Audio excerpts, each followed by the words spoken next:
You will eventually lose that heart.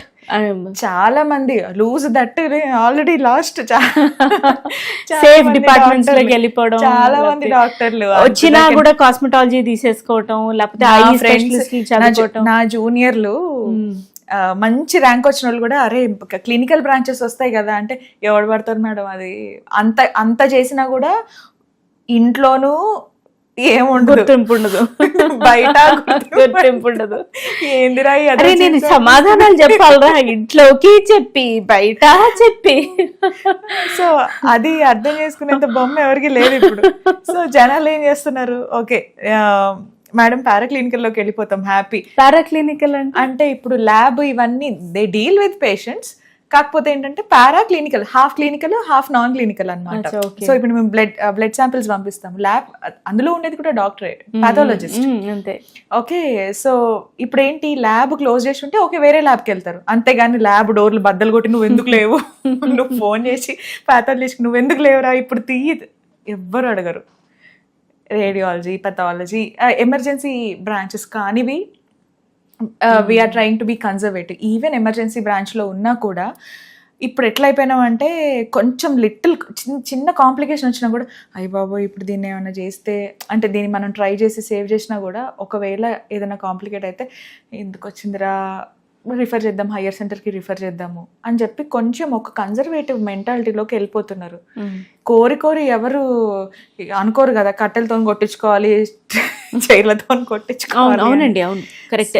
Main గా ఈ రకమైన అసాల్ట్స్ అయితే even paediatricians and gynaecologist they are very much prone to, అంటే నాకు అనిపిస్తుంది. But yeah every doctor is prone, I can say. Heart specialist anything అండి, anything. So ఇక్కడ నాకు కొన్ని డౌట్స్ రియల్ లైఫ్ సినారియోస్ నుంచి తీసుకొని నేను క్వశ్చన్స్ అడుగుతాను. You can answer saying a yes or a no, or you can always give an explanation. Let's start with first question. ఇక్కడ డెలివరీలో bleeding ఎక్కువగా వెళ్ళిపోతే హిస్టెక్టమీ చేయాలి అని అంటారు అని ఇందాక మీరు అన్నారు. వాట్ ఈస్ ఇట్ అండి, హిస్టెక్టమీ అంటే ఏంటి? హిస్టెక్టమీ అంటే యూట్రస్ తీసేయడం, హిస్ట్రస్ అంటే యూట్రస్, ఎక్టమీ అంటే తీసేయడం, హిస్టెక్టమీ. యూట్రసే తీసేయడం. ఎస్. ఓకే, ఇది మీ కాల్ తీసుకుని యాజ్ అ డాక్టర్ ఇప్పుడు అక్కడికక్కడ చాలా ఒక బేబీ, బికాజ్ అది విత్ పేరెంట్స్ కన్సర్న్ జరుగుతుంది కదా అట్లాంటి ఆపరేషన్స్ అని. ఇప్పుడు అక్కడ బ్లీడింగ్ ఎక్కువ అయిపోతే వచ్చే నష్టం ఏంటి అసలు మామూలుగా? పేషెంట్ బతకదండి, we may lose the patient. Okay, మనకి బాడీలో 5 లీటర్సే బ్లడ్ ఉంటుంది, డెలివరీ అయిన తర్వాత పంపులోంచి పోయినట్టు పోతూనే ఉంటుంది. వీ ట్రై టు కంట్రోల్, చాలా స్టెప్స్ ఉంటాయి. PPH అనే ఒక పెద్ద చాప్టర్ ఉంటుంది, సో దాంట్లో చాలా స్టెప్స్ ఉంటాయి. ఆ స్టెప్స్ అన్ని ట్రై చేసి ఇక last caesarean hysterectomy is last resort. అన్నీ చేసినా ఇంకేం చేసినా కూడా బ్లడ్ ఆగట్లేదు, వీఆర్ లూజింగ్ ద పేషెంట్ అంటే ఇట్ ఈస్ ఓకే, నువ్వు బతికుంటే తర్వాత అదేంటి అడాప్ట్ అయినా చేసుకుంటూ అట్లీస్ట్ మనిషి బతకాలి కదా. So we will take the consent లేకుండా మేము చెయ్యము, ప్రిఫరబుల్లీ హస్బెండ్ తీసుకుంటాం, హస్బెండ్ లేదంటే కనుక ఇన్లాస్ కన్సెంట్ తీసుకుంటాం. మదర్ ఫాదర్ ఇక్కడికి వాళ్ళకి రోల్ లేదు. బట్ యా ఒక వర్స్ట్ కేస్ పేషెంట్ మేము అడగలేము, because she'll be under anaesthesia. ఎలాగైనా అంత కాంప్లికేట్ అయినప్పుడు పేషెంట్ జనరల్ ఎనస్థీసియాలో కన్వర్ట్ చేస్తాం. సో పేషెంట్ హోస్ట్లో ఉండొద్దు అని చెప్పడానికి. సో డెఫినెట్లీ వాళ్ళ రిలేటివ్స్ ఎవరైతే ఉన్నారో వాళ్ళ కన్సెంట్ తీసుకొని we do it. Okay, second ఏంటంటే 20 లోపల పెళ్ళిళ్ళు అయిపోయి పిల్లలు పుట్టేస్తే, 21 లోపల పెళ్ళిళ్ళు అయిపోతే పిల్లలు పుట్టడానికి easy, reality or myth? Yes, easy. అప్పటికే కాంప్లికేషన్స్ ఉంటాయి కానీ హెల్దీ, ప్రాబబిలిటీస్ ఆర్ ఎక్కువ. Very good quality good quality sperms. Okay, మన లైఫ్ స్టైల్ ఫుడ్ హ్యాబిట్స్ కరెక్ట్గా మెయింటైన్ చేయకపోతే ఎట్లా పడితే అట్లా ఒకటే లైఫ్ కదరా బాబు అని ఉండేస్తే అబ్బాయిలు కానీ అమ్మాయిలు కానీ, ఆ తర్వాత పిల్లలు ఆఫ్టర్ దాట్ లైఫ్కి కష్టం అవుతుందా? 100%. ఓకే, ప్రీ కన్సెప్షన్ ఉన్నప్పుడు ఈ ప్లానింగ్ లేకుండా కొన్ని రోజులు మన ఇద్దరమే ఉందామని అనుకున్నప్పుడు డాక్టర్ని సజెస్ట్ చేసుకోకుండా, కన్సల్ట్ చేయకుండా ఓన్గా ఐపిల్ ఇలాంటివి ఉంటాయి కదా, ఇవి ఓన్గా అంటే ఇంటిమేట్ అయిన ప్రతిసారి కూడా అది రెగ్యులర్ కాంట్రసెప్టివ్ మెథడ్ లాగా వాడటం వల్ల తర్వాత కన్సెప్షన్కి బేబీ డెలివరీ అప్పుడు అనామలీస్ రావడానికి ఏమైనా సంబంధం ఉందా? ఎనామలీస్ కాదు, దే విల్ గెట్ కాంప్లికేషన్స్. అంటే ఇప్పుడు ఐ పిల్ అని మీరు చెప్పారు, ఏదైనా లైక్ మార్నింగ్ ఆఫ్టర్ పిల్, అదే ఏదో ఒక పిల్ల అంటే అది నాకు బాగా కనిపించింది. బాగా మీరే కాదు చాలా మంది రిలేట్ అవుతారు ఆ వర్డ్ కి, ఎందుకంటే చాలా బాగా మార్కెట్ చేశారు. And yeah, multiple pills are available. అది తీసుకోవడం ఇక్కడ పాజ్ మేడం, ఇక్కడ నేను అది తప్పని కరెక్ట్ అని మాట్లాడలేదండి. You please understand this. దాన్ని మళ్ళీ 10 seconds షార్ట్ కింద కట్ చేసి మీరు సబ్ యూట్యూబ్ ఛానల్స్లో పెట్టాల్సిన పని లేదు. Just for the understanding of the public మేము ఆ ప్రోడక్ట్ మెన్షన్ చేసాం, కానీ ఏది కాదు. అది ఎప్పుడు ఎలాంటి సినారియోస్లో తీసుకోవాలి, ఆ ప్రోడక్ట్ మీద కూడా టర్మ్స్ అండ్ కండిషన్స్ రాసి ఉంటాయి. మీరు నాకు చెప్పండి మేడం దీని గురించి. అదేం see the name it self indicates emergency contraception. అంటే ఎమర్జెన్సీ టైంలో ఎప్పుడైనా ఒకసారి once in a blue moon తీసుకోవడానికి మాత్రమే దాన్ని డిజైన్ చేశారు. అంతేగాని చాక్లెట్లు వేసుకున్నట్టు ఈ నెల అయిపోయింది, ఈ నెల కలిసిన ప్రతిసారి వేసుకోవడానికి డెఫినెట్ గా అది డిజైన్ చేయలేదు. అది వాళ్ళు కూడా దృష్టిలో పెట్టుకొని డిజైన్ చేయలేదు. బికాస్ అదేంటంటే దాంట్లో you will have a very high dose of hormone. తర్వాత తన మెన్స్ట్రల్ సైకిల్ని కానీ హార్మోన్స్ని కానీ కింద మీద చేసి పడేస్తుంది అది రెగ్యులర్గా తీసుకుంటే. Once in blue moon okay, ఒక నెలలో వరస్ట్ కేస్ సినారియోలో 2 సార్లు తీసుకున్నారు, అది కూడా ఓకే. కానీ ఆ 2 సార్లు కూడా ఒక గైనకాలజిస్ట్ దగ్గరికి వెళ్ళి మేడం ఇట్లా తీసుకుందాం అనుకుంటున్నా, వెళ్ళి డాక్టర్లకి లాయర్లకి అబద్ధం చెప్పకూడదు, మేడం ఓకే ఇలా అయ్యింది నేను ఇట్లా తీసుకుందాం అనుకుంటున్నా చెప్పి under her suggestion you take, then it is okay.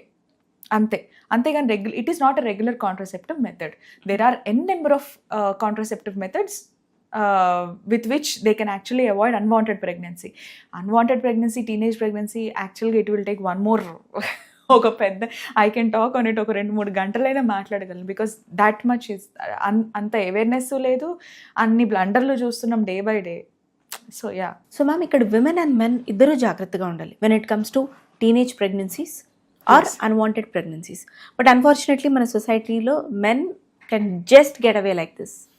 Still ఇంత ఉమెన్ ఎంపవర్మెంట్ గురించి మాట్లాడుకుంటున్నా, నీ బాడీతోటి ఏమైనా అటు ఇటు అయితే women can't get over so easily. Yes, that women has to understand. నేను ఈక్వలే కదా, వాడు ఈక్వలే కదా, తనకి ఆ ఇంటిమేట్ అవ్వాలన్న ఇది ఉంది, నాకు అవ్వాలంది. What is wrong? No, it is not wrong.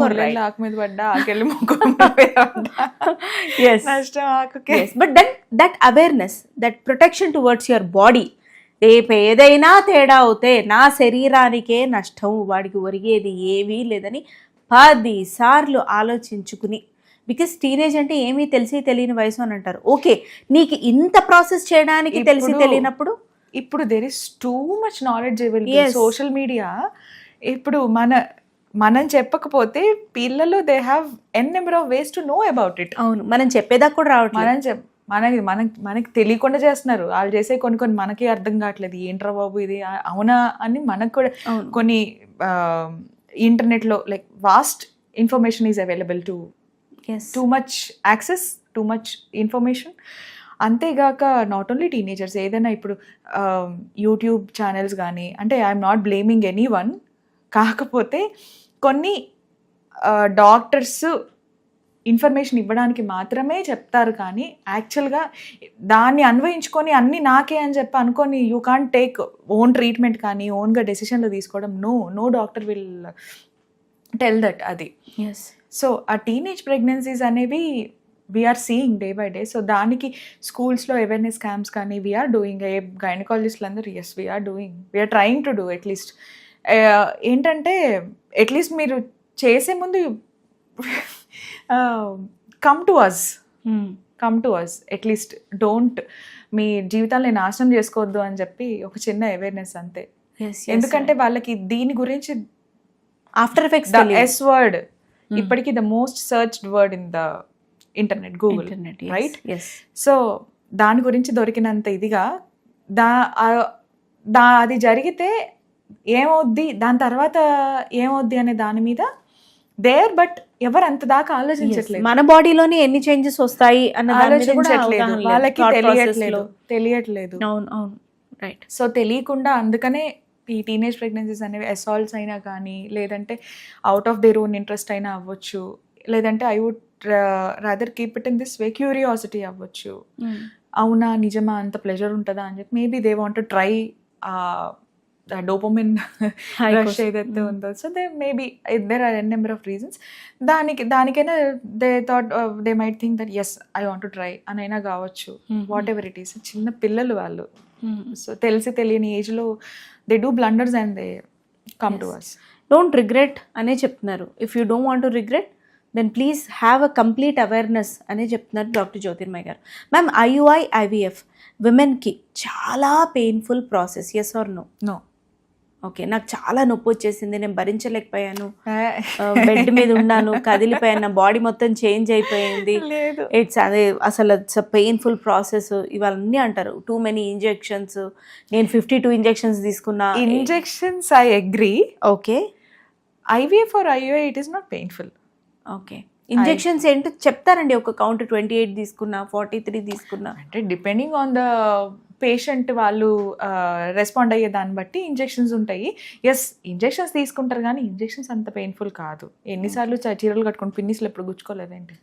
Okay, అంతే ఉంటుంది ఇంజెక్షన్ అంటే అంటే నేను జస్ట్ ఫన్నీగా No, no, it's చెప్పాను. okay, it's but okay. Injections పర్వాలేదు, బేరబుల్ అంటే అలా కాదు, అంత ఇంత ఇది కాదు. పెయిన్ఫుల్ ఇంజెక్షన్స్, ఆయిల్ ఇంజెక్షన్స్ అని ఉంటాయి, progesterone injections, they will be, and ప్రెగ్నెన్సీలో ఇస్తాం అది. అవును. ఒక్కొక్కసారి అంటే ఆ ఆయిల్ ఇంజెక్షన్స్ తప్పితే మిగిలినవి పర్వాలేదు.